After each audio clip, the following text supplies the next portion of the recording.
Hello, hello, hello. What's up, Charles? Nothing much. Aloha, everyone, and welcome to Tuesday night Facebook Live with Mel and Charlie. How you doing, my brother? Awesome, my man. Awesome, awesome. What a great day. Beautiful day. Nice weather. Just a nice day, man. Like yourself, pretty much busy focusing on answering comments and questions. And, we get the super duper guest tonight. So I know a lot of people, a lot of people got a lot of questions. So let's see here. I know we get expecting a huge crowd tonight. And we'll be bringing the mayor on very, very shortly.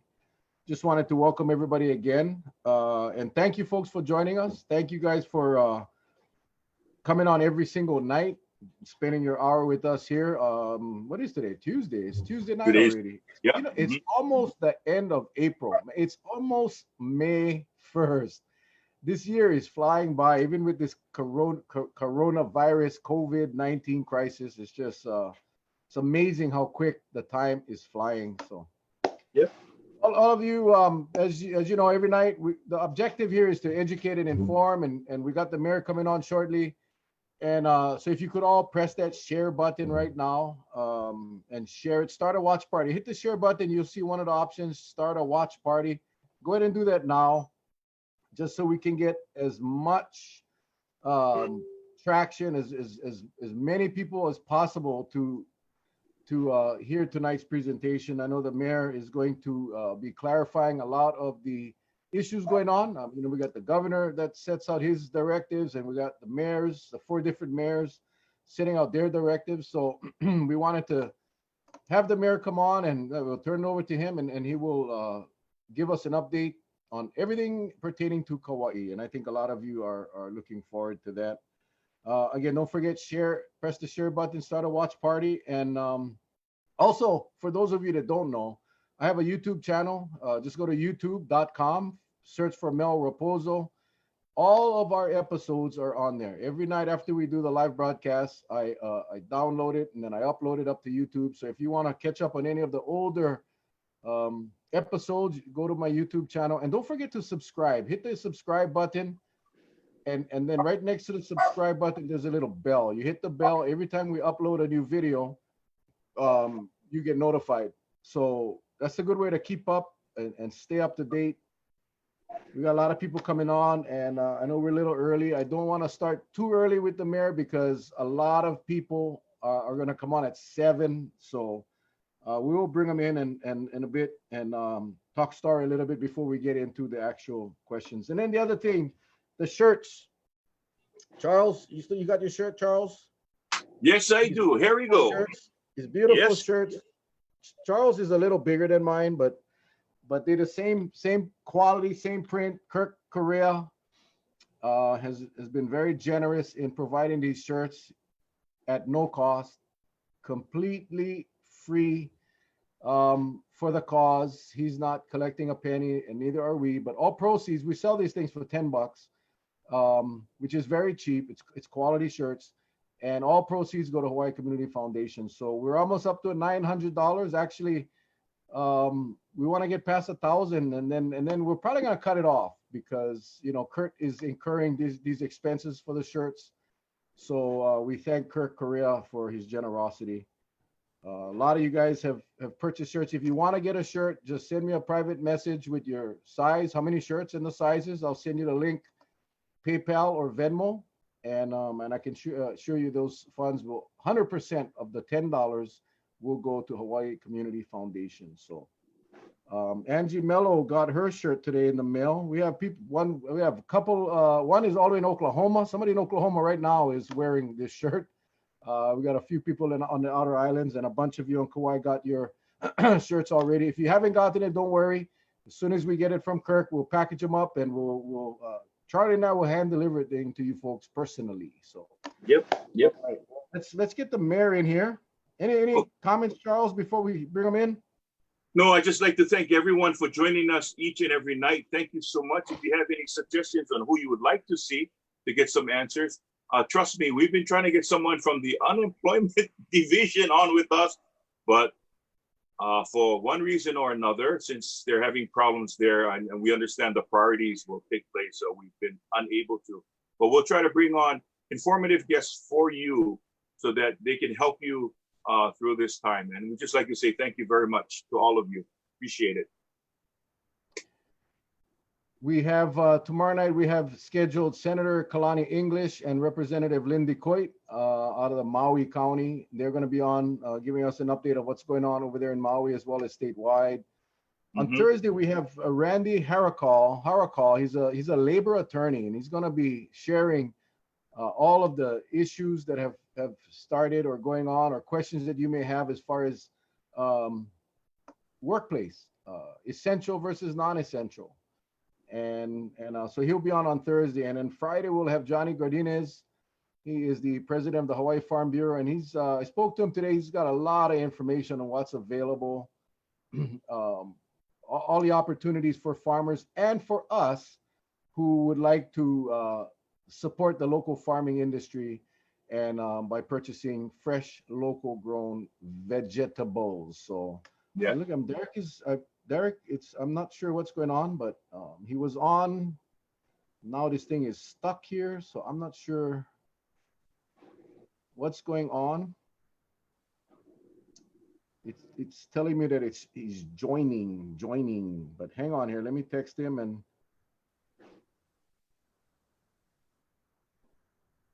so how was your day, Charles? well, it was a pretty relaxing day. You know, we just try to keep busy. I mean, that's the best thing that you can do. Trying to, you know, again, it's a little frustrating. You know, I believe it's been like over 2 weeks now. We haven't had anything, and you know, no use start a fire, right? So it's just kicking back and just trying to, you know, wait this thing out. But then, you know, one of our viewers turned us on to a really good program that we wanna again bring in additional product into the islands to help give to our needy families. So we're gonna get that. We're gonna get that going pretty soon. We're gonna get that going pretty soon. And I mean, to the point where we're gonna have a lot of meals to give away, and we're gonna do it. Doesn't matter. We're not gonna limit people because, hey, when it comes to food and your health, you know, it doesn't matter. We want to make sure that you folks eat well, because we know that if you're on full tummy, you're on good mental attitude, you're gonna weather the storm, and that's all we care about. We want to make sure that you have the provisions. So we're gonna team up with this group, and we're gonna start doing it pretty soon. I know you and Steph have been going out on the communities on the west side and passing out food, and there's definitely a need for that. Definitely a need. Oh no! I just asked Derek to re-enter the room. He says, "Yeah, his Wi-Fi sucks." Oh no! Oh well. Okay. We do the best we can. Did want to Charlie clarified something for me today. I did make a post today. I shared the article about the Lanai case today, but Charlie made it clear to me that it wasn't it. The Hawaii resident was on Maui when he contracted the virus, and he's still on Maui. So, for all intents and purposes, Lanai is still virus-free, which is a good thing. And yeah, we wanted to make sure that you know, because Lanai is one of the last sterile areas, and I know when the thing came out, I was disappointed. I mean, we said, oh no, it nailed each and every one of the islands. But you know, as I read through it, I saw where the person had, I guess, contact tracing had discovered he had contracted it at Maui, and he remains on Maui, so he hasn't gone back. So based on what I read, it's telling me that everything is on Maui, nothing's on Lanai. So that's the good part. So I'm very, very happy, very happy to report. That is a good thing, and you know, oh, here he is. All right, let's try this again.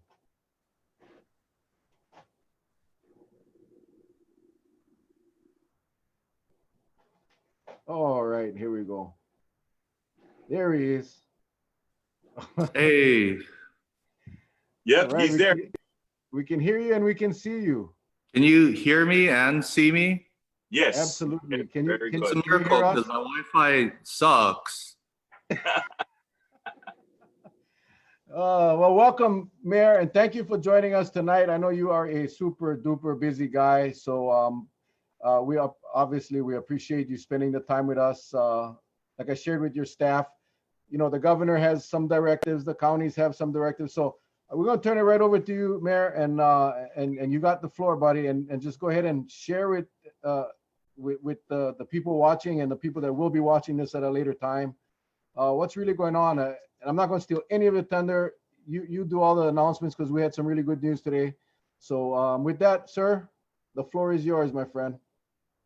No, and I know there's a lot of questions, so I'll just open up by just saying that you know, I know there's always room for improvement in our operation. I know that a lot of people didn't understand initially some of the actions that we were taking. A lot of it was based on just instinct because things weren't moving at you know when it first started, and we started taking a look at how fast the virus is spreading through mathematical models early on, and considering that you know Hawaii is the hub between the Pacific and you know between Asia and everybody else, you know we had to make some bold moves up front.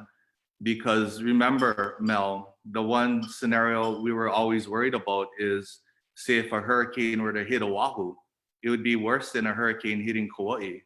And it would be disastrous if it hit Oahu and Kauai, because we know where the resources and where the top priority would be. It would be with the urban core. And so understanding how vulnerable Kauai is with only a handful of ICU beds, limited amount of ventilators, and of course commodities that nobody ever thought was valuable. I mean, like 2 months ago, who would have thought that N95 masks would be like gold? We had to take a preemptive strike as far as being defensive and putting up this, what I'd say, a big bunker around Kauai, and then really do things within our jurisdictional laws to not overstep and potentially open up any lawsuits, because you know attorneys are always at work and there's always the unintended consequence of getting sued. So we did things like the beach park user fee, limiting it to 100 users.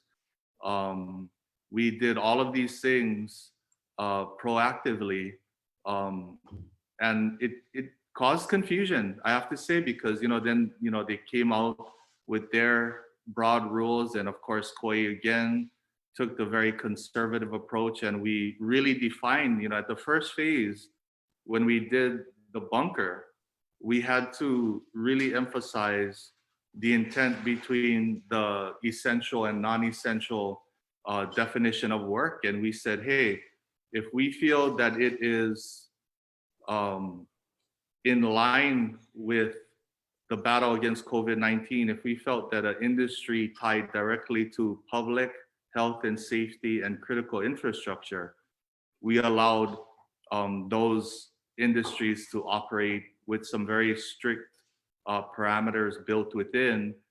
And then our first phase of loosening up, of course, were the landscapers and of course some construction, because from that point we were already analyzing a risk-based assessment of industries.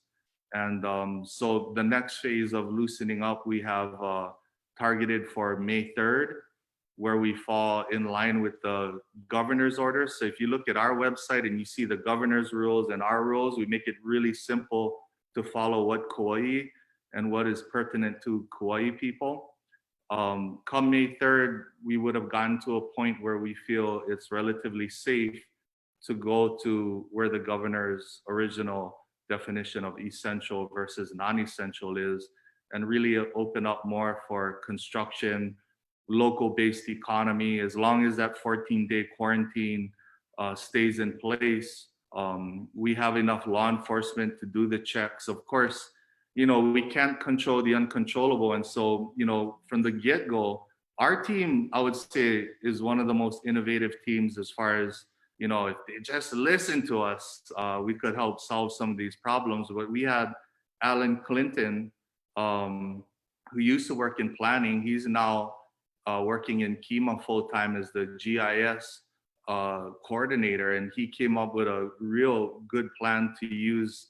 I'm trying to blank on it, but it's like a barcode, but that square code, where every incoming arrival would have a code assigned to them. It would be carried by them, so you could scan them, and it would have all their data as far as, you know, where their accommodations are, what's their contact number, where did they come from. So when we had to do the checks, it would have made our life a lot easier.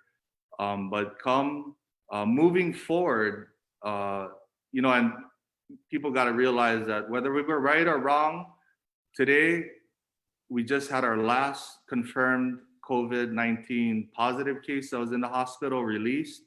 So as of today, we have 0 confirmed cases. And I say confirmed because we still may have some individuals that are asymptomatic.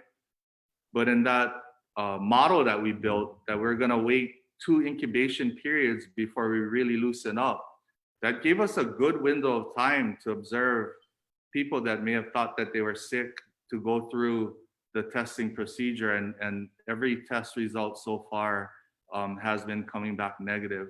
So I'd say the next evolution, as far as where our economy is heading as we rebuild, one, we have to focus on the local-based economy. The visitor industry cannot be a factor as far as the rebirth of our economy as of yet, until we get a robust screening, fast testing technology that can turn around results to confirm that visitors are not COVID-19 positive, because it's so sneaky. So the temperature checks alone really are part of the screening, but because you can walk around for 14 days and feel just fine, it definitely is not a catch-all. So all of these components have to come together before we feel it'll be safe to resume, and that might be a while. So in the meantime, we're shifting from essential versus non-essential to more taking a risk-based assessment of the industries based on the relative risk.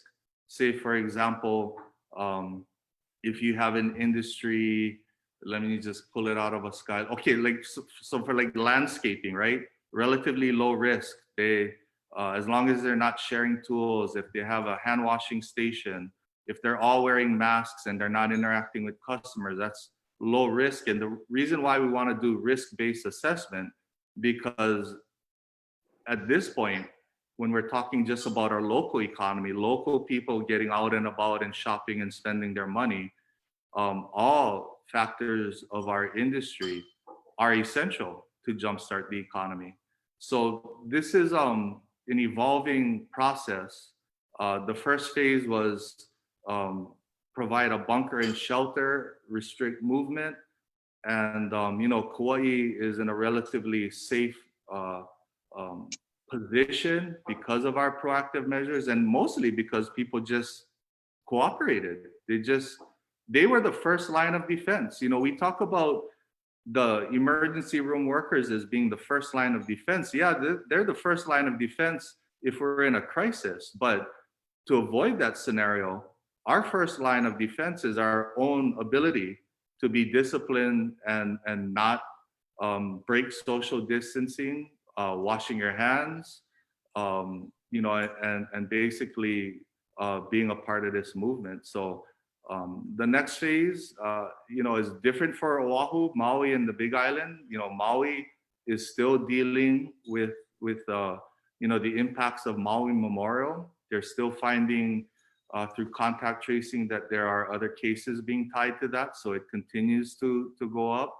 But you know, knock on wood, and I carry a little piece of wood around, so whatever I say, I can knock on it.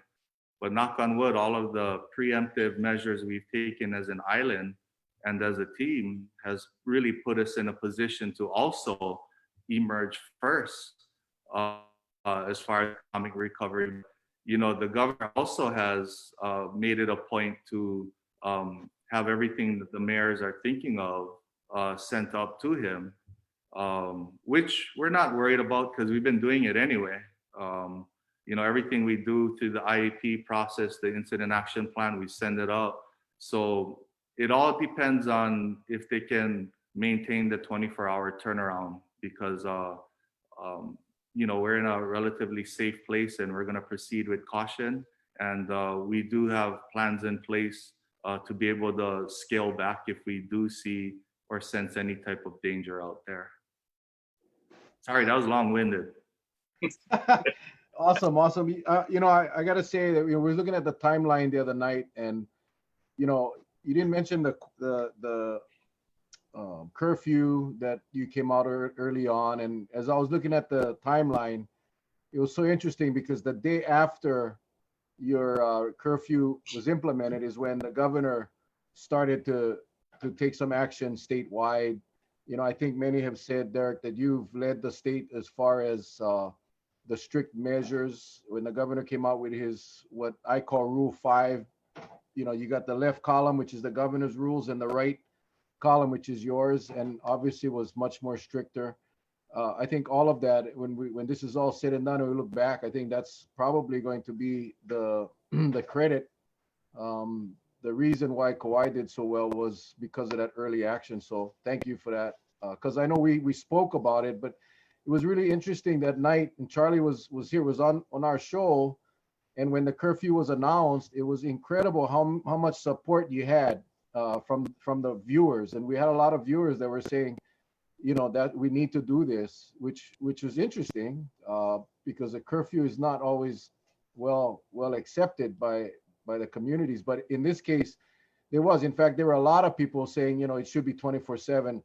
At the end of the day, it worked out, and it took a huge load off of law enforcement and first responders, which I think you explained that was the true motivation. So thank you for that, because I think Kauai is in a good place because of that, and I think everybody realizes that. I know Charlie wanted it 24/7 early on, but it set the tone. I think that this was serious. It set the tone for the people that many people were thinking that this wasn't going to be as serious that it actually turned out to be.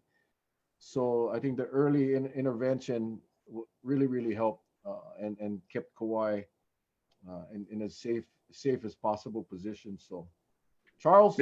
Yes, thank you, Mayor.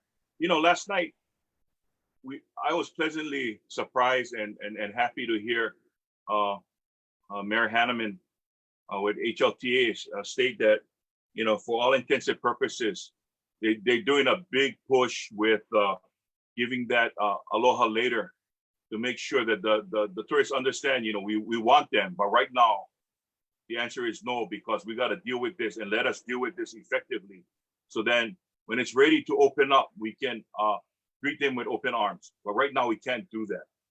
So I guess one of the questions I wanted to ask you, because I asked him last night, because it appears that the industry has a plan ready to go when it's time to go.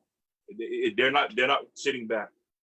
Does the county have a plan? Because there's a lot of confusion on the state side. Like today, I was just watching in front of the committee with the senators, and again they went through this whole thing with the unemployment and all that, and just like this, the answers are not coming up that's going to appease. I mean, not everybody gonna be happy, but when there's a state of confusion in answering, that's pretty bad.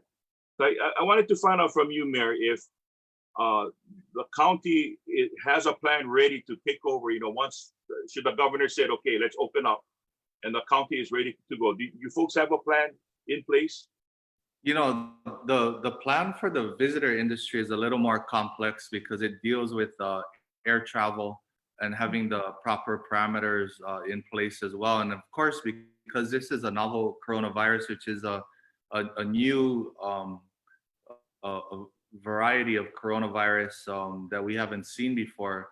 What we're trying to do essentially is also buy time to find some sort of antiviral medication and vaccine. which who knows, people give rough estimates, but technology seems to move quicker than it has in the yesteryears. But how fast they can find it, how fast they can mass produce it. The best plan we have now is one to really take a look at the visitor industry as that last segment, and that is Kauai's position. And we do have working groups. Like I just got off of a conference call at 5 p.m., which is called the Unified Economic Recovery Strategy Group, and that's made up of folks like Chris Tatum, and then leaders from the healthcare world as well, and the private sector, and the public sector with the mayors and General Hara, who's sort of been leading the charge in this battle against COVID-19, to really start building up a holistic plan. But Charlie, if the governor, which I don't anticipate because we're all in agreement with this, I don't foresee the governor being ahead of everybody else to just open up the visitor industry at this point. I think that's why he kept the 14-day mandatory quarantine on. We're keeping the prohibition on transit vacation rentals on. We're keeping our curfew on for the time being. We do know that at some point we're going to have to start adjusting it in a staged manner. We're not going to just open up the floodgates because it is working. The amount of ER intake has dropped by about 50%, according to the last report I got from Jen Shahanovich at Wilcox. So, the plan for the visitor industry, no, to answer your question, there isn't a solid plan that I've seen because we're just not there yet. Our energy is focused on that local-based economy that will allow people to get out from this sort of stay-at-home, work-at-home order in a staged process, and have local economy and local dollars start circulating and getting people back to work. So I know that the visitor industry is working concurrently, and most industries are as well, drawing up their own safety plans, and they're submitting it to them. And I can tell you, it's a huge help so that we don't have to reinvent everything for them. But I tell you what, Charlie, we take a look at those plans, and if we feel we need to add on more measurements to ensure safety, we are. Say, for example, we were the first ones, and I'm not sure if we're the only ones, to really put a capacity on some of the bigger establishments like Costco, which caused a line. And so, we were able to make adjustments and work with the various big retailers. We reached out to Walmart, said, hey, is the number too high, too low? They said, no, we're comfortable with 100. Home Depot initially said, no, we're comfortable with 100. Then they called back and said, hey, we think we can do 150. So he said, well, go ahead and try it. And then, of course, Costco said, hey, we think we can go up to 200 and 250. And we said, go ahead and try it because it's all different. And I tell you what, the first people that'll air their concerns are the employees that work there. And so we knew already that there were checks and balances built in. And that's sort of the approach we're taking as well as we do this risk-based assessment on industries. Well, last night too, one of the things that I kept on pounding was, and Mayor Hanneman agreed. I said, I don't think we can actually talk bringing back visitors until we have a solid plan on how we are going to keep track of them. Because right now, as it is, the numbers are small, it's manageable. But when we get back to, if they're thinking how it was before, it is just a huge undertaking. And I said, unless we get something in place, because my only fear has always been when the visitor leaves the airport, even if they're going to go quarantine at the hotel, it's when they divert from point A to point B, possibly contacting others. That's always been my fear. Even if they go pick up, say, provisions, just that contact there, it complicates things. And, I said, we can't allow that because, if you're going to have a quarantine, you really got to have a strict quarantine just so everybody goes down the same corridor. So, I'm glad that you're looking at that, and I think a lot of the comments that we get, that's what they're echoing. They said, "Hey, we understand that the revenue generation is there, but protect the people first. And once we get set up, and once the plans are in place, right, then we can welcome everything else. Everything else should fall into place." Yeah, I spent my whole life in the private sector with our own business, and you know, we've been through disasters, both natural and economic disasters. And the one thing that most people in business realize is that when you have a crisis, you cannot have an economic recovery until you stabilize the situation. And in this case, it's hard to juggle both. You have Right. to choose one and focus your energy on one. And so we knew that public health and safety is our top priority. So we really focused on that. And I know that people are undergoing hardship, and there were factors that we hadn't factored in. Like, we didn't factor that the state unemployment system was going to be basically a failure. And so that didn't get much needed resources into people's hands quick enough. And it's still, an ongoing issue. And that's why we stood up bridge loan programs. We're working around the clock to go and fix those issues that are just an added complexity to the situation. But I would like to point out too that locally, most people probably don't know, because we didn't announce it, because there was no rule or governing law that would have allowed us to. But real early on, when we started putting up curfews and beach park user fees, I drafted a letter to the hotel operators and said, "Hey, we're going to need all of you folks in this wholeheartedly so we can stabilize the situation and begin recovery."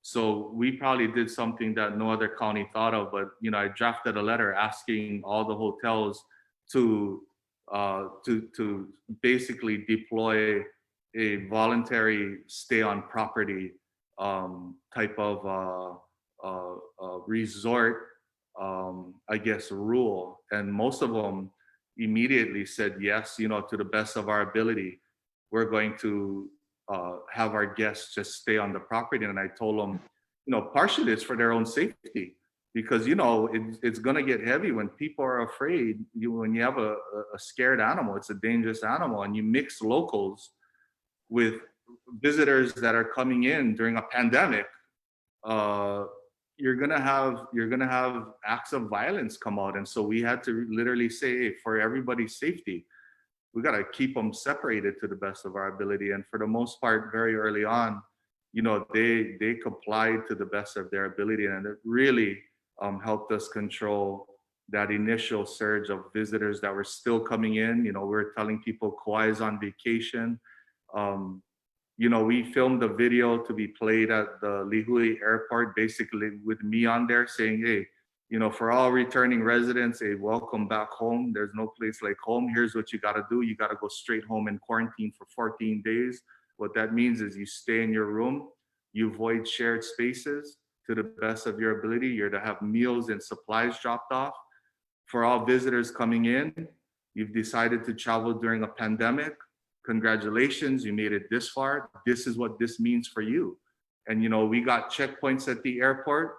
We have KPD officers that are watching which way people are turning, and we're catching them.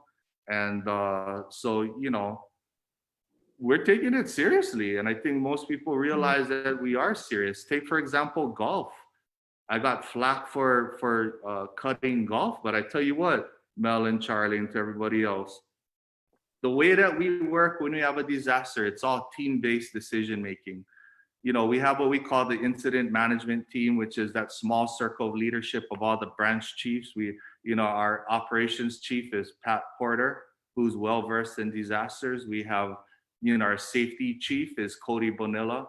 We have our district health officer, Janet Berman. We have a chief of logistics, and so on and so forth. And we have a roundtable discussion. And at times, even if I would like to initiate something, if it doesn't have a clear concurrence from the team, I scratch it, because we have a collective brain trust working on it. And I put my full faith of confidence that we have the very best in disaster preparedness and recovery in that room. And when it came up to golf, the group was really sort of split on that. And I put my own neck on the line. I'm not even a golfer, but I did say that if my mom and dad were alive, that would be their saving grace. And so we made the call to allow golf to happen.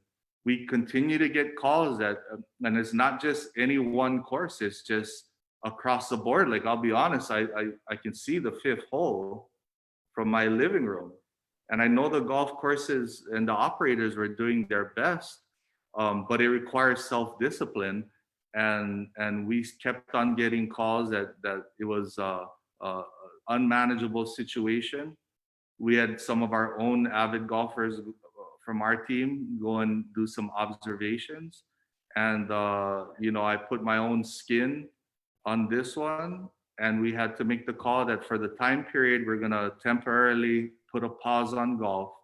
But, we've come to a point where we feel that some of the work that we've been able to do to ensure safety, and the golf courses themselves have been working on measures of their own, that we'll be able to bring golf back online with some social distancing mandates built in to allow that activity to happen in a safe and responsible manner as well very soon. Well, I think, for golfing, you need to put somebody who can drive far and somebody who cannot hit far, and you can get built-in social distancing that way. Oh yeah, and then plus too, they gotta remember the whole thing with the stay-at-home, work-at-home order is it really has a lot of freedoms built in. Like all these folks that are feeling locked in. I mean, you can go out and exercise, but go exercise, go home.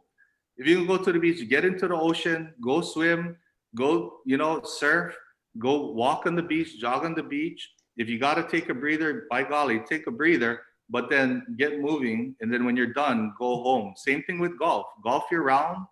And when you're done, stop the parking lot action, guys. Like that's where we gotta draw the stiff line, because like I said, Kauai is especially vulnerable when we're competing against the rest of the world for limited precious resources that are key. I wanted to go back, and Mufi last night was very clear. It was very refreshing to hear Mufi say that the visitor industry, and I know, Derek, you're aware of the Aloha Later campaign, but they are not even thinking about opening until the quarantine is lifted, until the state decides that the state is safe enough to lift the 14-day quarantine. So they understand it. We're probably months away from any kind of normalcy with the visitor industry. So I think they've realized the importance and that the threat that industry brings to our relatively safe spot. The other thing on the golf, you gave a lot of warning. You gave a lot of people a lot of warnings, and you gave it on this show, in fact. And as I drive towards Lihue, I saw the failure to the social distancing failures at Wailua Golf Course. I saw the parking lot action, as you just called it. That was the problems, and that's what happened. So, sometimes you just got to do what you got to do. I want to get into some questions and this is pertaining to what's going to happen on May 3rd. I know you're going to go back, or we're going to go back to the governor's side of the chart. One of a couple of comments or questions that I've been getting is the disabled community that are wanting to go to the beach. Specifically, I had a request to ask you tonight. Caregivers, kupuna caregivers that actually stop at the kupuna home, picks up their clients, and typically would like to enjoy their lunch at maybe Lidgate. Of course, social distancing, the masks, and all of that. Is that something the woman said that the police officers went and told them that they had to leave, and that was not allowed? Is that something that may be allowed at some point, where on circumstances with, and not only that scenario, but another scenario where you have disabled residents that not just for their physical well-being, but their mental well-being as well, to go sit at the beach. Let's say they had a doctor's note that said, they need to get out in the sun. Is that something that you you foresee opening up sometime soon? You know, I gotta tell you before I answer, I just want to preface this by saying that some of my first high school job that I had while growing up was working at A Plus as a student aide, and you know, I was working one on one with two kids that had disabilities, and that's really where I began having uh, understanding of the importance of making sure that we're inclusive for you know the for that particular community. And that's why, you know, with Big Save we established a long-standing relationship with the Friendship House. You know, at the legislature I pushed for years to get employers a tax credit for hiring individuals with various disabilities. And of course, as we move forward, we have to make sure that we are inclusive and we're making reasonable accommodations for our disabled community, or abled community is what we like to start calling um, you know, that particular community, because it is important for them to get out and get their exercise and get their sunshine that is so key to our health, not just physically but mentally as well. And so, you know, our ADA coordinator, Linda, brought this to our attention, and we really tasked her to reach out to DCAB for some guidance. And it was similar to how we deal with our houseless community, as what our best practices during this very challenging time. So we're waiting to see what sort of recommendations we can get from the state agency that's really has the expertise in the subject matter as far as making reasonable accommodations. What we don't want to see is similar to the service dog, how that kind of went from really having a service animal and then people starting to just buy vests for their animal to say that, oh, this is my service animal, and be able to walk into stores. We have to have people not try to game the system. Like, this is not the time or place. And so as soon as we can get some good practices on how we can ensure that we can get, you know, folks with disabilities to enjoy, you know, and then of course for an enforcement side, they're doing the best to keep up with the many moving parts. And you know, we're gonna have to have some sort of clear system in place, so that folks with warranted disabilities will have, you know, extra leeway to perhaps sit and take a breather, or just get some mental health refreshment without being, um, uh, I guess, without having the unintended consequence of being told to, hey, you gotta get moving, without the officers fully understanding the situation. And it's complex, you know. It's just, it's really hard. It's like juggling. As soon as we get our hand on one issue, there's another issue, and then there's people that are throwing more balls into the juggling act. And you know, we're doing our very best, and we'll work extra hard to come up with some sort of solution. You know, even my boards and commissions administrator, Ellen Ching, has spent a career in Easter seals. And so we reach to her for guidance as well from time to time with some of these complex issues. But I'm fairly confident that we'll be able to find a way so that those folks with disabilities can be, can get out there and enjoy what everybody wants to enjoy right now. You know, the biggest problem is the people that'll abuse that. You know, I mean, they'll, you know, that regardless of what, you know, very, like you said, there's very many opportunities to get out of your house, and yet you still see, I call them the knuckleheads. You know, they'll get out of the house just to go gallivant, and then use the convenient excuse of, you know, oh, I go in beach, oh, I go in, you know, so forth. And that's unfortunate, because so many people in this in a disabled community that should be allowed, and yet these bad apples out there doing what they're not supposed to do makes it really, really difficult. And I can only imagine how hard it is for you to just open that door a little bit because the abuses will follow. That's just You know, it's just human nature and it's horrible.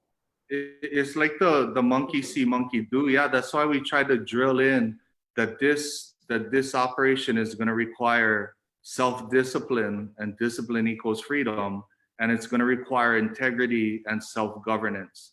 Because even from the get-go, when we were allowing ocean-related exercise, the question came up: do we allow people to sit on the sand? And at first I said, absolutely, because if a kid is out there surfing, you're gonna have a parent that at times are gonna sit on the beach. Like, I mean, Monica and Haley, on a regular day-to-day without a pandemic sweeping across the globe and crashing healthcare systems, their favorite thing to do at the beach is read a book. They don't necessarily jump in the water for a majority of the time. They're out there, and real early on, the team said, "Hey, this is going to be hard to manage because the social distancing is just, it's going to be a hard thing to manage." So real early on, we made the difficult decision to say, "No, we're going to allow ocean-related activity. You can traverse, you can walk, you can jog on the sand, get in the ocean." But as far as congregating on the beaches, it's hard to manage that type of behavior. And so, even with this, it's true. There is a relatively minority of people that ruin it for the majority. But in this case, that minority pose a high risk as far as being, that small majority poses a high risk as far as the health and safety of our community. So we'll get there. This is temporary. We're making extreme sacrifices, but there will be a day where we will be able to lounge and sunbathe and sip Mai Tais and watch sunsets and all that stuff. But just for the time being, it's not a safe thing and something that we can manage. And so we're not allowing it. Just one more real quick question. I know Charlie has a question, but OC1 paddlers using beach parks only to transit and not hang out. Is that new? I had Kalani asked me to ask you, so we can let the people know. Yeah, he texted this morning, I think. Kalani texted this morning, and he brought that scenario about. He said the what did it one man paddlers, OC1, going out in small groups, traversing through the park, going across the sand, jumping in, paddling as a group. That's relatively safe because the sport of canoe racing, I mean, you're social distancing anyway. He did bring up, all we're gonna do is go back. We're gonna maintain social distancing. We'll come in, we'll rinse off our canoes and go home. And I told him, hey, tell them to go rinse the canoes off at home. Because you know how it is. You're gonna have like 10 canoe paddlers waiting for one water hose. And then it turns into another golf course scenario where, optically it looks bad. People see a congregation of people, they think that they can congregate, not even knowing that these guys are just rinsing off their canoes and going home. So we advise them to say, hey, yeah, no, that's fine, it's acceptable. But instead of rinsing your canoes off at the beach park, you gotta go straight home anyway, so go home and rinse it off. Just like fishermen, when the fishing community asks me, like, hey, can we go fishing? Yeah, you can go fishing, but instead of rinsing your boat down at the harbor, go home and rinse it off. Just to avoid having that group of people say, hey, these guys can do it, they're hanging out, not understanding that these guys are just rinsing things off.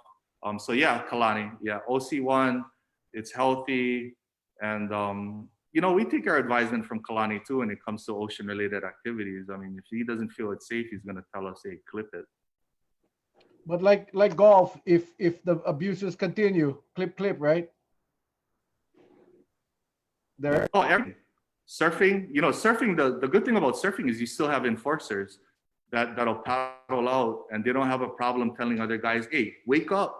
I mean, that's a different type of culture too. Yeah, I mean, we don't condone conflict, and we certainly don't ever approve of violence.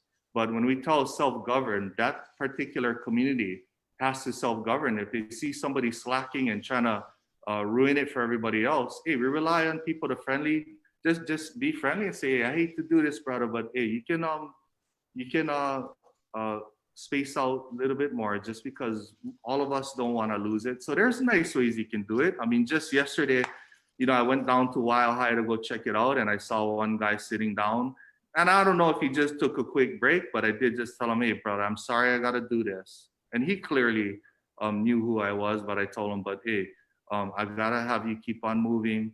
On a regular day, there's no way that this would be a problem, but for this particular time in our life, we cannot have you sitting down. And even if it's just brief, other people might see you and think, hey, it's okay, the mayor is here, you can go ahead and do this.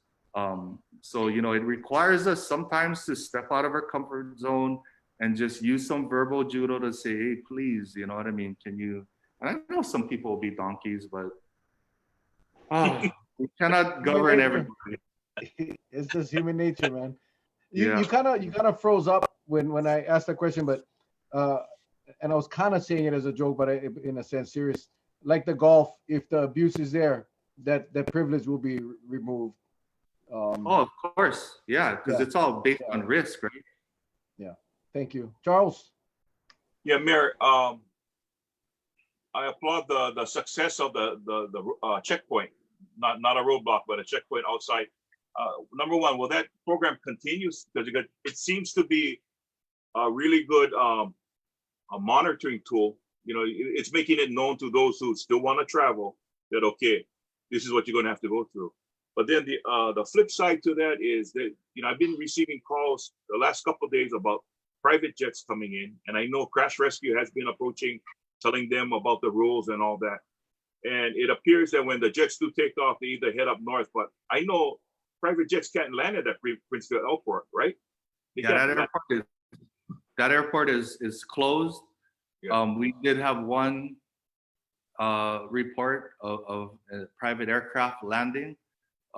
We already had eyes on it, and our folks were able to quickly intervene and reestablish the closure of that airport and make it clear. And and anybody coming in, I mean, I don't care how much money you have or you think you have or who you think you are, you following the same rules as everybody else. And, unfortunately, we may have people think that way. But for the most part, when we do sort of our investigation, we find out that they're fully aware of the 14-day mandatory quarantine. They know they don't want to break that quarantine because we have people that are doing checks. We're doing welfare checks on people that have mandatory quarantine. So we're not necessarily going out there to intimidate people, but we do realize that under a 14-day quarantine, you got to have food and supplies delivered. So we do have officers going out there and just checking to see, one, hey, do you have people? Do you have your food? And oh, by the way, if you're not there when we come, then we got you. And so that's all in place. As far as the checkpoints, on the highways, I'm not sure, but we can certainly go and check with our law enforcement branch. But of course, they're not going to go out and publicize it. But you can see where they are as far as the necessity of having that happen. Or, I have a feeling we've evolved more towards making sure that people that are arriving understand the quarantine and that they're complying with it. One last question. I had this question a couple of nights ago when we had the lieutenant governor on, and I guess I'll ask you. What's your impression? It seems like the virus itself for Kauai, based on the caseload, it's nil. It's nil, and that it's pretty much to a point that it's contained to the point where we know exactly. But since it's zero, but we would know exactly where it's at. It's not like how it happened before when it goes in and starts to spread out. We don't have to go through those kind of difficult times trying to contact trace and look for it. um, if our local businesses were to open and people move around just on the island, because we know that the virus came in. So if we don't take it out or coming in, would that be something that you folks would be looking at, maybe suggesting to the governor that, let our people move around, because we pretty much got a good handle on it. Now I know the downside is Honolulu has their share of problems, and so does Maui. So, those things might hurt places like Kauai. I mean, that's the way I see it. What do you think? What's your impression on that? If things can be loosened up to let people start moving around. Yeah, come May 3rd, and we're focused on the economy, right now. And I mean, pretty much you can move around now. You got to go get essentials. You can. There's, people are saying that this is martial law. I don't think they understand what martial law looks like. It's a lot different than this, let me tell you. And we tread lightly because we understand that there's constitutional rights. And hey, most people that know me as a Second Amendment defender. I'm a hunting enthusiast. I spent my time at the legislature, trying to do my darndest to make sure that law-abiding citizens should be allowed to have that Second Amendment. I myself, I love target practice. My wife is she's a good shot with a shotgun and her rifle, and we're responsible. But you're right. It depends how disciplined the other counties are. But yeah, we are planning on loosening up, but it's going to be staged, and we're going to tread lightly. We're going to proceed with caution because we see how fast the virus moves, and if we're not faster, it could really overrun our small little healthcare system really quickly. So yeah, I think when we take a look at activities like golf, when we start doing risk-based assessment of industries that should be allowed to get back online and get back to working, people are going to really notice the loosening up and the extra movement that's going to be allowed to happen as well. And I know a lot of it has to do with the testing capacity and capability. When we first started, that was the scariest thing, because when we initially started, remember, this is like real fast. Like, this thing seems like it's been a long time, but you look at the calendar, I mean, our first confirmed case was like Friday the 13th on March. And I remember it like it was just yesterday, and it seems like it's been like a year since that happened. So all reference to time and space is sort of warped. But from the get-go, we were real scared because the county only had a handful of tests, and the whole state only had a capacity of running about 250 tests a week, and up to 500 if it was ramped up for the whole state. And since then, technology has changed. Wilcox Hospital, and then of course, KVMH is doing much more testing. We have Dr. Miskovich on hold. I know a lot has been said about him, and he's a great resource, but we just haven't gotten to the point where we need to deploy that resource, because like anything else, if we got to a point where we started seeing community transmission, we're going to call them up. But like I said, we have a limited amount of resources, and to blow that resource prematurely would have put us perhaps in a situation where, you know what I mean, we jumped the gun too early on that. So, we've been in conversation with Dr. Miskovich. We don't have quite the same scenario as the other counties, because we only had one case of community transmission that we could really nail down, and then we waited, right? So we waited an incubation period. People that may have been asymptomatic would be showing signs of symptoms. They would have gone to the doctor. People are still getting tests done. All the tests that are being done are coming back negative. And then May 3rd takes us to 2 incubation periods. So we feel relatively safe. And I think the time and place to bring Dr. Miskovich online is if we were to see a sudden outbreak where we start seeing, at this point, it would be community transmission, because the amount of arrivals have been so small, and they're breaking quarantine. It would be community transmission, most likely, if we're to see an increased number of positive cases. So I know a lot of folks have been saying, hey, bring them on, it's free.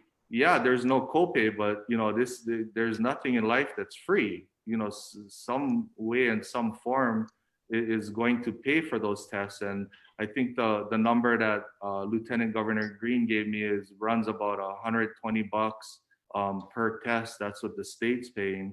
So although it sounds great to just run tests, there is a cost involved. And like I said, we had a sound strategy. We did have him as a resource. But because we took extra protective measures, we never really got to a point where we started seeing big community transmission cases like on the Big Island and Maui, and then of course Oahu. Okay, thank you. I can't wait for the antibody test to come online, because I think that's what's on everybody's mind is, hey, was that bad cold that I had in January? Was that COVID-19? And that's sort of what we're all waiting for. And if I later on go down in history as the mayor that overreacted, I'm cool with that. Mm-hmm. Because at the end of the day, if we had casualties, I mean, there's only a handful of us that's really going to have blood on their conscience for the rest of their life.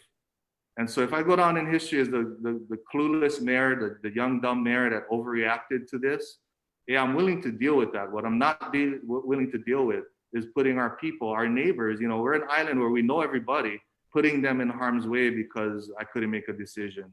And that is something that I don't think I'd be able to bear for the rest of my life. So I'm waiting for an antibody. I'm wondering if in January that was COVID-19. First of all, you won't be known as the mayor that went overboard, overreacted. I mean, I think based on what the state is saying, that is simply not the case. So I think they all wish that their mayors acted as you did. So I wouldn't be too concerned. I did want to bring up your the police department. They are visiting homes. I had two messages today from one from a local woman whose son had come back from the mainland 2 days ago. He's obviously at home on quarantine, and the officers came pay him a visit today to make sure he was home. Two different homes today were visited to check on the, I guess, your welfare check, whatever you want to call it. But they are checking. I felt really good about that, because that was always a concern that, do we have the resources? But that brings some level of comfort when we know that the officers are going out visiting these guys' homes. Couple of questions. Go ahead. Derek, Mayor, I think what you said is later on you get to read the comments. You got more support, and definitely dumb young mayor, so you got a lot of support. You just read the comments and you'll see. But again, I go to this point where I guess, like you said, when this virus started, it just took everybody by surprise. And a lot of it there was, I guess, miscommunication on top levels, way above our pay grade, way over in Asia and all that, as far as how the information is coming over. And I just saw a report recently. Now they're looking at individuals who actually suffered strokes may have been COVID related because of the coagulating of the blood and the pockets of blood clots that's happening. Relatively, it's a common theme now. So I think there may be some. It could be misdiagnosis, but nobody knew. Who would ever thought that? Because there was this thing about this virus being similar to the flu. Well, it's totally opposite, only because of one, the blood itself. One is thin and one is thick, and then everything that associates with that now is becoming a factor. So I think even if the numbers read the way they is now in the whole, I think we count our lucky stars that we wasn't tagged with getting a higher numbers of affected individuals by the COVID. Yeah, because coronavirus by its nature, it can mutate and evolve into a different animal very relatively easy compared to other viruses as well. And so we're cognizant of that, because remember at one point they were saying that it was a disease for our elderly population, and you're starting to see young people that have severe cases of illness, and so those theories are constantly evolving, because this is like one big living, like we're living and breathing like this science experiment. And basically that's what it is. We're formulating these hypotheses and gathering data and coming out with good facts. And it's people are, the whole world, the brightest minds are still learning about this virus. And I think that's something that we're all aware of at this point. But you're right, the strokes and all of those things were not something that we were talking about a week ago. Well, my when my brother passed away, just having all the information that I knew back then and seeing what's happening now, it's almost like a replay. The number one thing they said, boy, the thing gonna attack the heart, gonna attack the kidneys, they're going on dialysis. Now they find out that keeping them on ventilators too long. And everything they mentioned now, that's everything that happened to my brother then, all the way up until the time of his death. And I would never have thought that, wow. And it kind of plays itself out. So I think, by us sharing that information to everybody, you don't stay in a corner and wonder the shoulda, coulda, wouldas, or what ifs. At least try to arm yourself with some bit of information to kind of help you understand how this thing is moving and evolving. Yeah, and Uncle Charlie, our family still is shocked, and we still, hold all of your ohana in our prayers, because nobody, I think, expects to really have it hit home as close as it has hit home to folks like you. For many of us, it still seems sort of like a science fiction type of movie that we're living through until it really impacts you directly. And I think that you have a perspective that is unique, similarly to the perspective that I have on suicide. I mean, we hear about it, but until you have a family member or someone near and dear to you, sometimes you don't grasp the gravity of the situation until you're actually living it. And I can't imagine, what type of lens that you're looking through. But I just want to say that, we're deeply sorry, and we hold your family in our prayers. I just had Robert Shim, who, worked for years at Big Save. I have fond memories of traveling and going to conferences with him. Just go on Facebook to say that he just lost, a family member to COVID-19. And, we have friends on the mainland that have gotten sick, and they're coming back, and they're healthy and young, and they're saying, dude, this thing is not an old folks disease. Like, this was scary. And so, we're taking it seriously. Thank you. And it's not to make anybody afraid, right? I hope that by now people realize that, we're not once have we tried to use fear in this whole scenario, because, we're trying to get people to see the hope, to see the light at the end of the tunnel, because it's already a pretty sketchy situation, and nobody has to add more fear to it, because it's already pretty frightening for most people. Okay, couple more questions. I know our time is running out, man. It went by really, really quick. Masks, the masks, was that something that's going to be on for a while, right? Absolutely. I think it's just good in general. Like, dude, I'll tell you the truth. I'm going to be wearing a mask for a while. But the only way it's effective is if everybody's wearing a mask. I think initially people are like, oh, that's not an N95. No, because we don't have N95s for everybody. If we had like a whole, a whole barge full of N95s, of course, probably we would want to wear that, but we can't. Those are for the first responders and healthcare workers. But the concept behind the mask is just to keep your germs to yourself. Remember, we grew up sneezing into our hand, and then they said, stop doing that. So we sneeze in there. And now for an extra barrier to keep your germs to yourself, if you have a fabric, tightly woven fabric mask, and everybody's wearing it, it helps to keep your germs onto that fabric and off of shared surfaces and off your hands. And I think we're going to be wearing masks, especially as we restart the economy. Those are going to be required masks. Okay. Did I break Yeah. up? Because you Go kind of ahead. froze like that. I'm not frozen. I just pretending I'm frozen. I did that in a meeting one time, just to, you know what I mean? It was all tense, you know, the meeting, those meetings we have at the EOC, it can get tense. And so I started talking. I went, I think he's frozen. And I was like, nah, I was just trying to see if you guys can talk smack about me. And you know what? It lightens the mood. And that's what it is. You know, when we're grinding away 7 days a week, the morale of our team in there is key. So having the right chemistry in that emergency operations center is critical. And sometimes you got to use humor to boost that morale and get productivity up.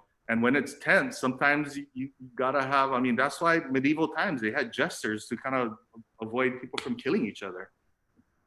Yeah, I do that with Charlie. We come on early and we test them, and I'll talk. I'll be, but the Portuguese leave the TV on so he can hear the TV, so he know that. Okay, the last question. Last question. Save the best for last. When can I go get a haircut? Can the salons and barbershops, when will they be able to open? You know, that's one thing that we're working on. You know, we talked about risk-based assessment. We're trying to see like how we can get salons and some of these other businesses up and running. So we'll go check back. But you know, if it were just me, just thinking creatively off the top of my head, and I gotta preface by saying that the reason why things work here on our county is we actually have a district health officer that has been through a pandemic. I mean, she was the district health officer of the city of Berkeley when we had H1N1 sort of rip through California. So we trust her. And she's got to have some level of confidence and give concurrence to that plan for it to move. If I were to think, you know, for salons, I mean, if everybody's wearing a mask, if nobody's sharing tools, if everybody's station is stationed apart, if they can schedule their customers so that it's not overcrowded, and if people are waiting for their appointment, they're waiting in the parking lot instead of in a lobby. If everybody has a good hand washing hygiene sort of operation built in, then I would say, just on my non-medical expertise, that it's relatively safe. So these are some of the industries we're trying to classify into the 3 categories of low risk, medium risk, high risk. And then based on those factors, how easy is it to modify that industry if it's medium risk to get it to low risk? Some of them are harder than others, like big sporting events. You know, it's hard to modify that high risk activity. So that's another thing that we probably won't see for a while, is the big, you know, football games. I mean, we saw the NBA and the private sector sort of, you know, just self-close down before government, and that's kind of telling you something when they voluntarily shut down. When Disneyland says, sorry, we're on vacation and we're closed, that's a good indicator that the private sector is seeing the seriousness of it as I was well. about Las Vegas. I mean, for Las Vegas to close down, that's that should have given people the indication that this stuff is real.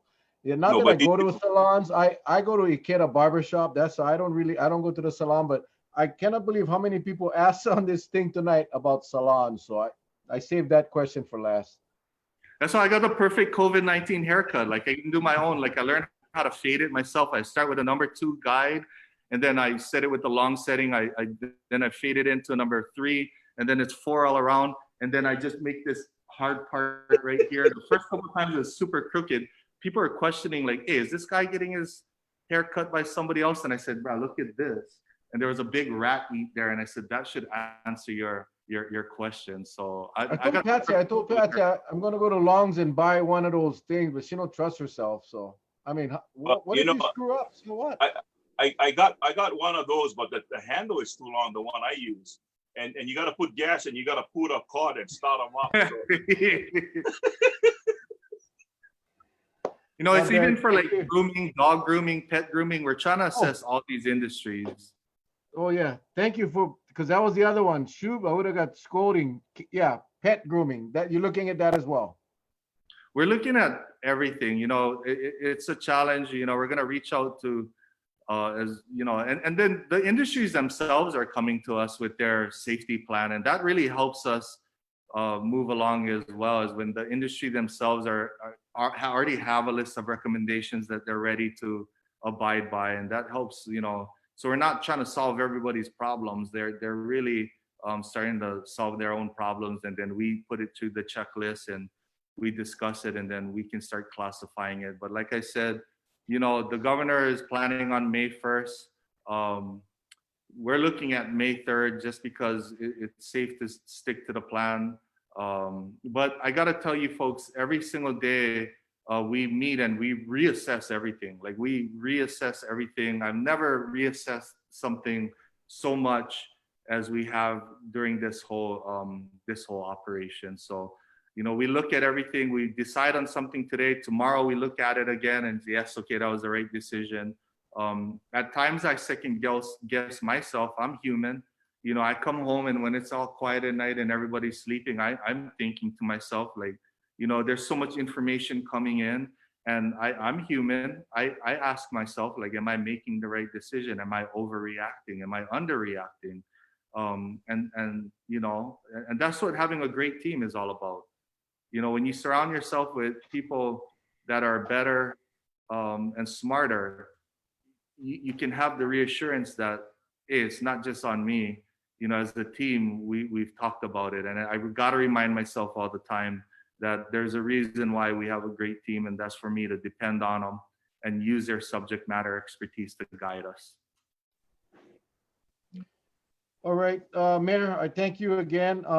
We went beyond the 8 o'clock. I apologize. There's still a bunch of questions about car washes and everything else.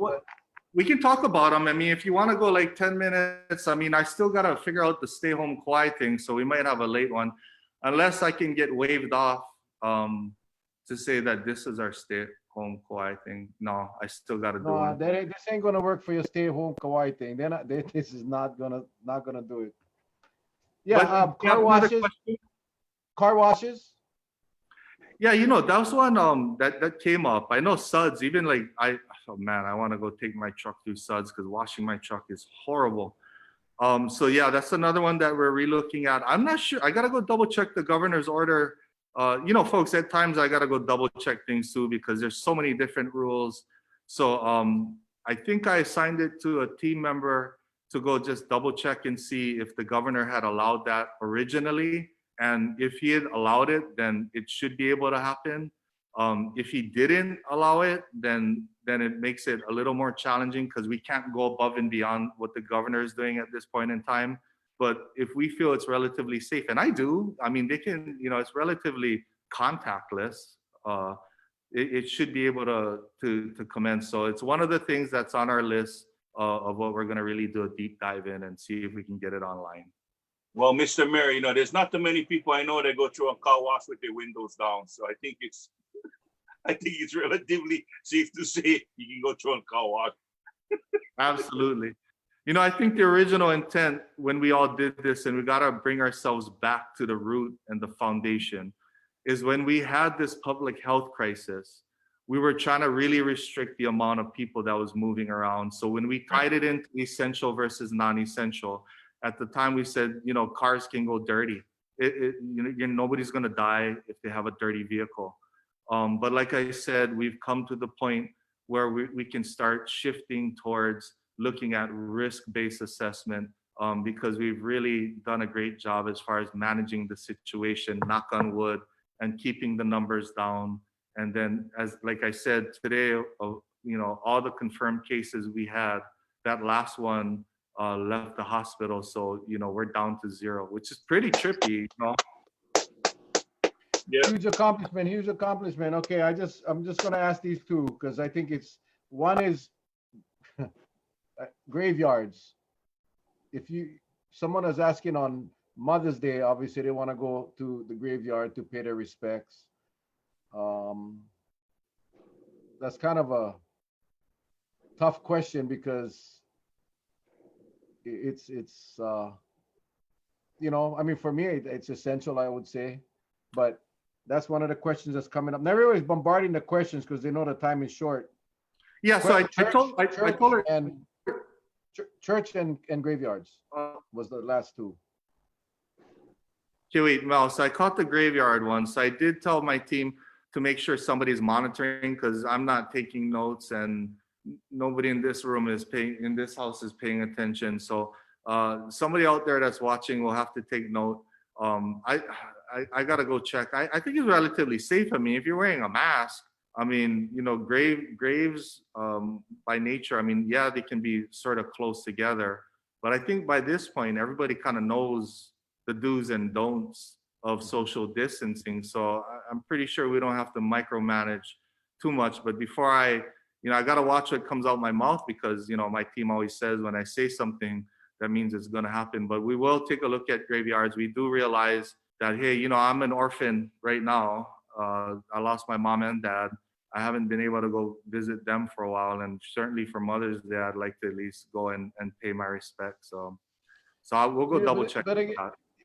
you know, as I spoke earlier, you know, you get those group. The one that's asking is asking for himself. Yeah. But I can see how people, hey Charlie, go get the brothers together. We go to brothers grave. Bring your beer. We go. You know, that's why it's a Yeah. tough call. You answer something like that, and then next thing you know, you get on one you know, Mel, Hanukkah pila at the graveyard. You know. I tell you what's real interesting and fascinating tonight for all of us. Tonight we got a lesson in 101 on how that if we do things right, we can pretty much enjoy. You do things wrong, everything gonna get taken away. That's the bottom line. So either we do it right and we follow the rules, or we take advantage and it gets cut. That's the lesson. That's the lesson I'm coming away with tonight on that. And I think everybody should, you know, take that seriously. You should take it seriously. Yeah, and you know, this island is unique too because it's already in our DNA as far as being through disasters. So that's why you see this community buy-in from a majority. And you know, at this point, I mean, it's almost like if you're the person that's not, you know, kind of just following the majority and taking this seriously, and if you're slipping or trying to game it, you're pretty much like the doodle boy. You know what I mean? It's like you're pretty much like what we used to. I mean, you know, like in school, it's like, oh, you don't want to be that guy. You know, like the kids that are watching, you know, Diary of a Wimpy Kid, The Cheese Touch. I don't know if you watch it. It's a great movie. Like you should watch that movie. Like I'm hooked on TV. Like I rarely watch TV, and I'm like so excited about TV. Like I on a normal day to day, I hardly watch TV, and I've never watched more TV. I'm like so like just TV is just terrific. I mean, that's my opinion.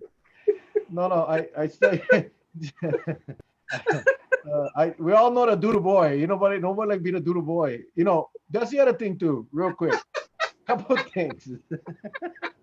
Charlie, stop. I'm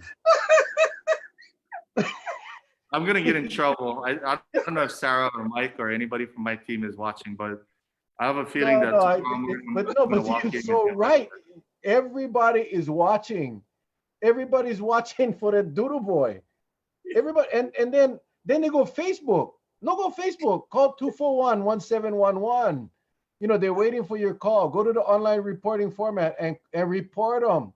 You know, they go on Facebook and they report the doodle boy on Facebook. Everybody get upset, but the doodle boy is still doing the doodle boy thing because nobody is reporting them. And you know, it's not about being a snitch. It's about protecting someone's life. And that's what I tell people. When I get the message or a picture of this congregation of people at a beach, it's called 241-1711. Facebook cannot help you.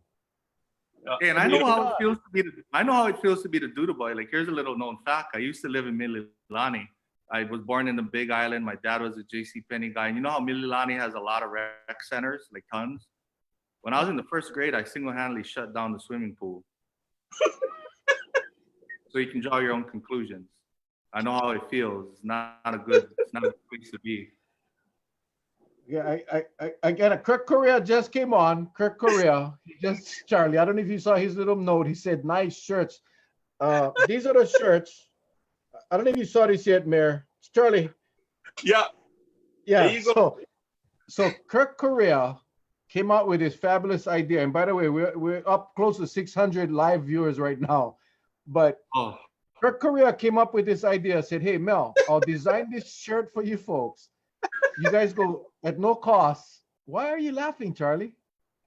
At no cost, and you guys go sell the shirts and donate the money to charity. So Charlie and I discussed it that we'll sell these shirts for $10, and Yeah. all the proceeds going to the Hawaii Community Foundation. I Thank am you. laughing. I am laughing because our mayor single-handedly closed down one swimming pool. That's the So I know that's why I had to break because that's gonna make national news. That's gonna be in Japan. But Yes, anyway, this is the shirt. I told Kirk, ain't nobody gonna buy this thing. He thought you watch.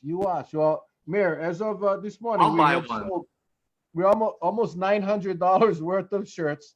So again, I gotta plug this in because Kirk is watching, and we usually do it. I kind of forgot about it because it's kept watching Charlie laugh. I'm gonna need help flattening this curve.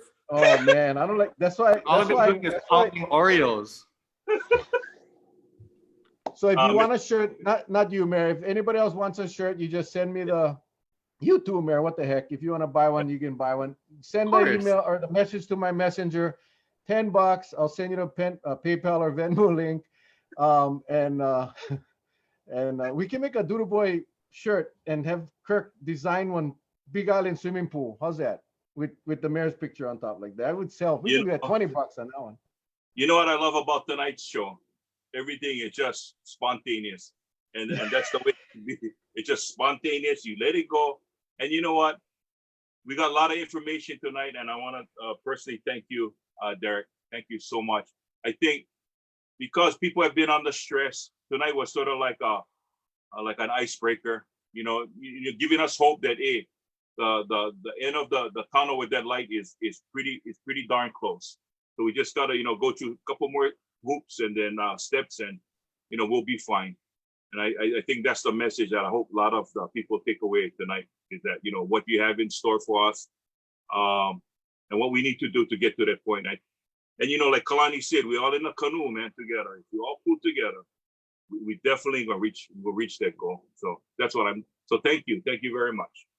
No, thank you folks for doing this, because I mean, this show in and of itself, it raises a question, and the questions need to be asked, and you guys are out there asking it, and you're having a very thorough discussion, and you're bringing in, people with subject matter expertise into the living rooms for little old Kauai, the little train that could, the little, kind of tail that oftentimes wags the dog. And I'm pretty sure people, look at me as some sort of rebellious.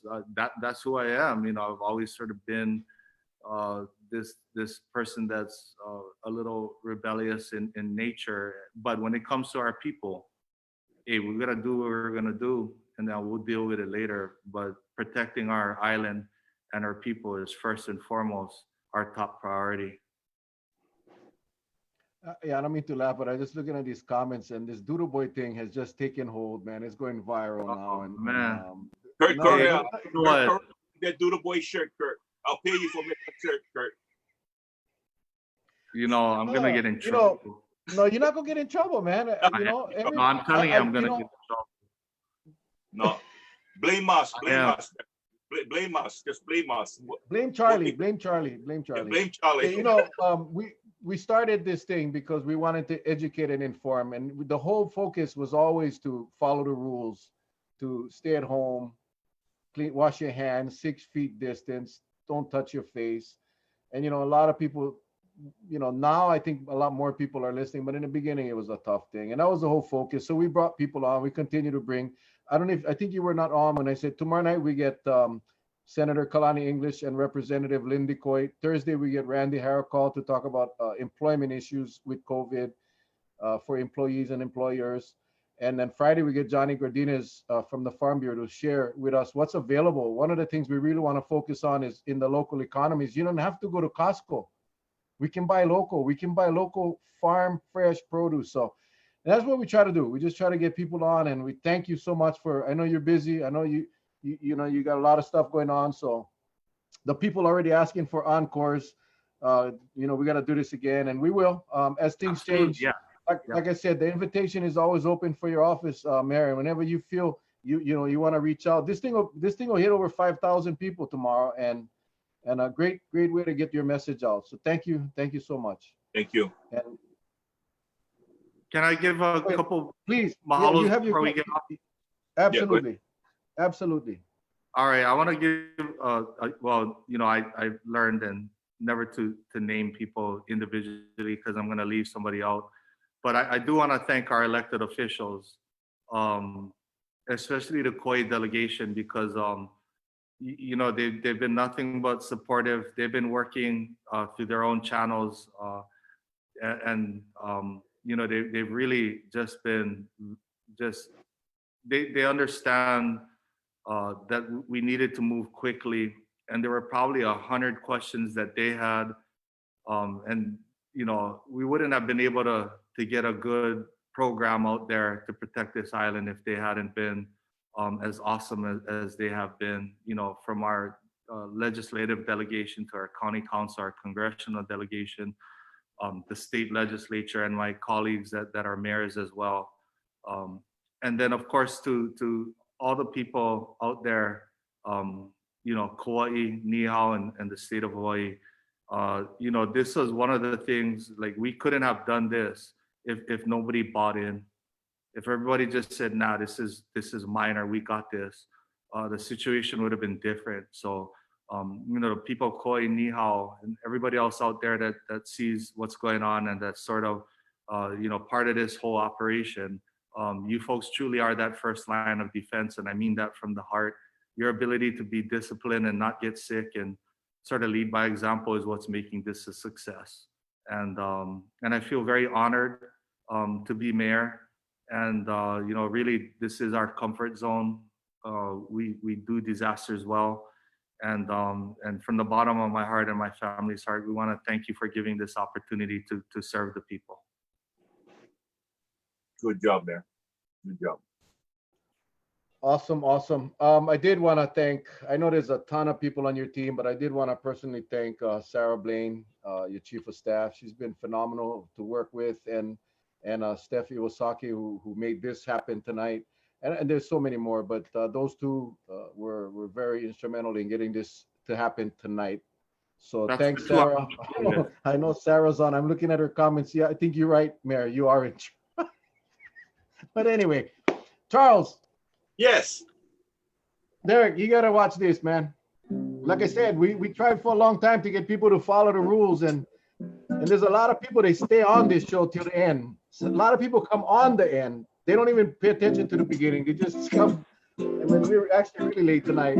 But we told people, you know, flatten the curve, flatten the curve. We gotta flatten the curve. We gotta stay home and all of that stuff. And they never listen. So Charlie and I, we talked to the chief. We had the chief on. We asked him to deputize us, and we would go out on a COVID patrol. Anybody that got busted, we would arrest them. We would bring them in, and they'd have to spend 24 hours with us. That never worked either. So we finally came up with this method. And bottom line is this: if you cannot flatten the curve, then we will flatten your ears. So Charlie, take it away, buddy.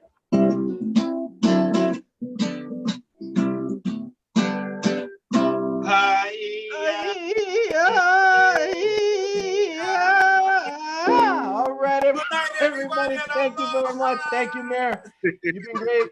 Aloha, everybody. We'll see you guys tomorrow night. Senator Kalani English and Representative Lindy Coit will be fun. Take care. God bless. We love you guys. Take care. Aloha. Thank you. Good night.